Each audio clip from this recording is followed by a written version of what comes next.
자, 우리 나누실 하나님 말씀 마태복음 28장 마태복음 28장 18절에서 20절입니다.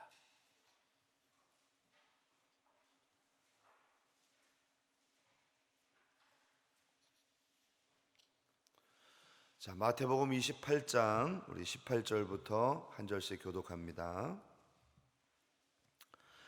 예수께서 나와 말씀하여 이르시되 하늘과 땅의 모든 권세를 내게 주셨으니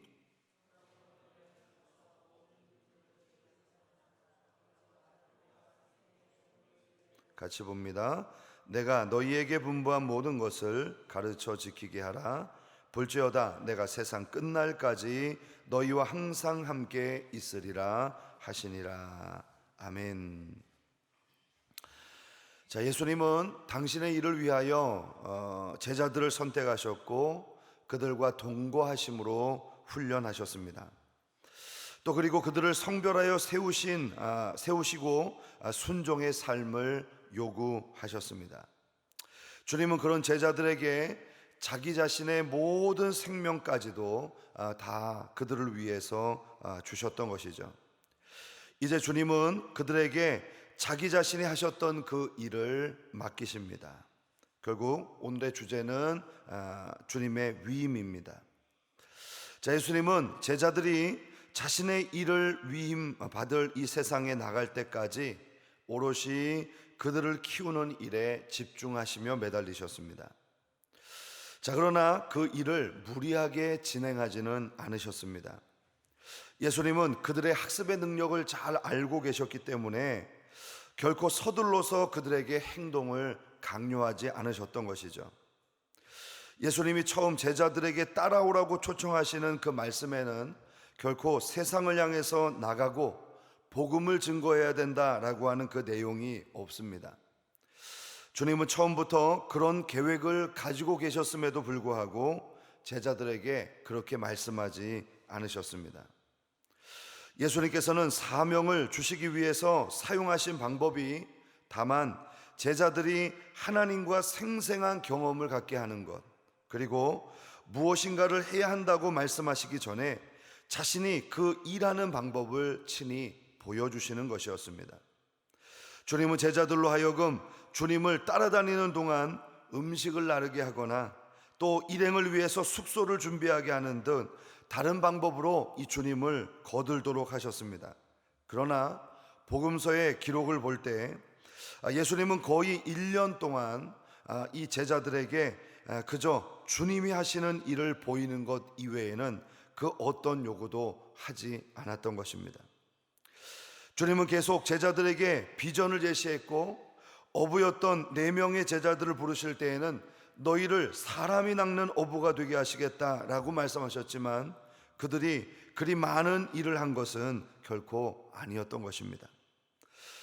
그러므로 그들은 제자로서 공식 임명이 되고 난 뒤에도 독자적으로 전도를 한다든지 어떤 사역의 현장에 보내어지지 않았습니다. 여기서 우리는 2가지 사실을 발견할 수가 있습니다. 먼저는 주님께서 우리에게 비전을 주시긴 하지만 모든 것을 다 보여주시는 것은 아니라는 사실입니다. 비전은 우리가 성숙한 만큼 보여줍니다. 어떤 사람은 비전을 주시면 헌신하겠다 이렇게 이야기하는 분들도 있죠. 자, 그러나 여러분이 정말 구체적인 비전을 보고 싶다면 더 성숙한 제자가 되기를 소망하고 성장해야 하는 것입니다. 2번째로 비전이 구체화되기 위해서는 훈련을 잘 받아야 하고 이 훈련을 받는 일정한 시간이 필요하다는 것입니다. 주님은 제자들이 자라기까지 인내하심으로 기다리셨습니다. 우리 자신은 말할 것도 없고 교회에 있는 초신자들에 대해서도 우리는 이 주님이 하셨던 것처럼 인내함으로 기다려 주어야 합니다. 제자들은 성숙한 일꾼이 되기 위해 훈련이 필요했고 주님은 그 시간을 기다려 주셨던 것입니다. 그러나 주님이 이 기간 동안 제자들에게 그저 자신이 행하시는 일들만 보여주시고 아무것도 시키지 않은 것은 아니었습니다. 주님은 3번째 갈릴리 순회 전도를 시작하시려고 할 때 제자들이 직접 나가서 전도할 수 있는 기회를 허락해 주셨습니다. 누가복음 9장 1절과 2절에는 이렇게 기록됩니다. 예수께서 12 제자를 불러 모으사 모든 귀신을 제어하며 병을 고치는 능력과 권위를 주시고 하나님의 나라를 전파하며 이른 자를 고치게 하려고 보내시며. 자, 제자들은 적어도 복음을 전할 수 있을 만큼은 눈으로 보았던 것이죠. 그들은 이제 선생님이 하신 것을 본대로 실천할 필요가 있었습니다. 그래서 주님은 12 제자를 둘씩 짝지어 보내셨습니다. 이것은 일종의 실습과도 같은 것이었습니다. 마치 어미 독수리가 새끼를 둥지 밖으로 밀어내면서 날갯짓을 하고 하늘을 날아올 수 있는 훈련을 시키는 것처럼 주님은 제자들을 세상으로 보내시며 이제 너희들이 가지고 있는 그 영적인 날개를 사용해보라, 그렇게 말씀하셨던 것이죠. 그 후로 몇 달이 지난 후에 주님은 또다시 70명의 전도자를 파송하십니다. 누가복음 10장 1절과 2절은 이렇게 기록됩니다. 그 후에 주께서 따로 70인을 세우사 친히 가시려는 각 동네와 각 지역으로 둘씩 앞서 보내시며 이르시되 추수할 것은 많되 일꾼은 적으니 그러므로 추수하는 주인에게 청하여 추수할 일꾼을 보내주소서 하라. 자, 오늘 등장하는 70명의 이 제자들이 누구인지는 정확하게 알 수 없지만 여기에는 12명의 제자가 분명히 포함되어 있었다는 사실을 우리는 기억할 필요가 있습니다. 자, 이것은 12명의 제자를 기반으로 해서 복음 전하는 자들이 더욱더 확장되었다는 것을 의미하는 것이죠. 그리고 이것은 결국 예수님이 꿈꾸시는 제자의 최종 목표가 무엇인가를 보여주고 있는 것입니다. 소수의 전도자들이 열심히 나가서 복음을 증거할 때 그를 통해서 구원받은 또 다른 자들이 전도 제자가 되어서 세상을 향해서 파송되는 것. 그래서 주님이 꿈꾸시는 최종 목표는 바로 우리 모두가 전도 제자가 되는 것입니다. 이런 예수님의 소원은 부활 후에 제자들에게 명령하셨던 말씀에서도 선명하게 드러납니다. 주님은 적어도 4차례 이상을 제자들과 만났을 그 당시에 주의 일을 하라고 명령하셨습니다. 처음으로 하신 말씀은 첫 부활절 저녁 도마가 없는 가운데 다락방에 모여있는 제자들에게 주어졌습니다. 예수님은 놀라 떨고 있는 제자들에게 못자국 난 손과 옆구리를 보여주시면서 그들과 식사를 하신 후에 이렇게 말씀하셨습니다. 요한복음 21장 21절입니다. 예수께서 또 이르시되 너희에게 평강이 있을지어다. 아버지께서 나를 보내신 것 같이 나도 너희를 보내노라. 얼마 후에 11명의 제자들이 모여서 식사하는 그 자리에 또다시 주님은 나타나십니다. 그리고 그들에게 다시 한번 말씀을 주시죠. 거기에는 예수님의 부활의 소식을 들었지만 예수님의 부활을 믿지 않았던 제자도 있었습니다. 주님은 그를 꾸짖으시며 이런 말씀을 주셨습니다. 또 이르시되 너희는 온 천하에 다니며 만민에게 복음을 전파하라. 믿고 세례를 받는 사람은 구원을 얻을 것이요 믿지 않는 사람은 정죄를 받으리라. 믿는 자들에게는 이런 표적이 따르니니 그들이 내 이름으로 귀신을 쫓아내며 새 방언을 말하며 뱀을 집어올리며 무슨 독을 마실지라도 해를 받지 아니하며 병든 사람에게 손을 얹은즉 나으리라 하시더라. 사실 주님께서 약속하셨던 이 일은 이미 우리가 살펴보았던 것처럼 주님의 제자들이 이미 전도의 현장에서 경험하고 체득했던 일이었습니다. 그러나 주님은 또다시 그 기적을 보장해 주시며 제자들에게 나가라 명령하십니다. 그 후에 디베랴 바닷가에서 밤이 새도록 고생했지만 아무것도 낚지 못한 제자들과 함께 아침 식사를 하신 후에 주님은 베드로에게 3번이나 그 사랑을 확인하시며 자신의 양떼를 먹이시라고 말씀하셨죠. 그리고 갈릴리 한 산에서 주님은 또다시 제자들에게 말씀하십니다. 그것이 오늘 본문의 말씀입니다. 마태복음 28장 18절이야. 예수께서 나와 말씀하여 이르시되 하늘과 땅의 모든 권세를 내게 주셨으니 그러므로 너희는 가서 모든 민족을 제자로 삼아 아버지와 아들과 성령의 이름으로 세례를 베풀고 내가 너희에게 분부한 모든 것을 가르쳐 지키게 하라. 볼지어다 내가 세상 끝날까지 너희와 항상 함께 있으리라. 이것뿐만이 아닙니다. 주님은 마지막 승천을 앞두고 모여 있었던 제자들에게 또다시 말씀하십니다. 사도행전 1장 8절과 9절, 오직 성령이 너희에게 임하시면 너희가 권능을 받고 예루살렘과 온 유대와 사마리아와 땅끝까지 이르러 내 증인이 되리라 하시니라. 이 말씀을 마치시고 그들이 보는 데 올려져 가시니 구름이 그를 가리어 보이지 않게 하더라. 주님은 분명 전도의 일을 어떤 인간의 느낌이나 편의에 맡겨두지 않으셨던 것입니다. 제자들에게 전도는 그저 흥미롭고 한순간의 충동적인 일들로 처음에는 받아들여졌지만 주님을 따라다니면서 또 주님의 말씀을 계속 거듭 들으면서 이들에게는 피할 수 없는 사명이요 명령이라고 하는 사실이 각인되었던 것입니다.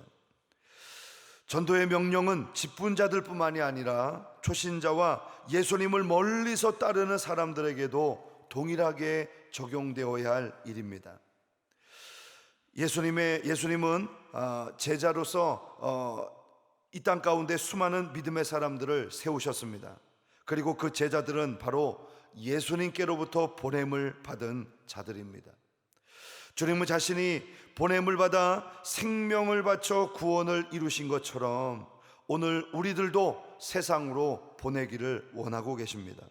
전도는 우리 생활에 있어서도 좋고 그리고 없어도 좋은 그런 어떤 액세서리가 아닙니다. 그것은 우리를 부르시고 우리를 우리 되게 하시고 또 우리의 모든 것이 되게 하시는 바로 핵심입니다. 그것은 예수님의 이름으로 수행하는 다른 모든 일 가운데 의미를 부여하게 되는 교회의 사명입니다. 이 목적에 분명하게 초점을 맞추면 행하고 말하는 모든 것이 바로 주님의 뜻에 합당하게 되고 하나님의 영광이 성취되는 것입니다.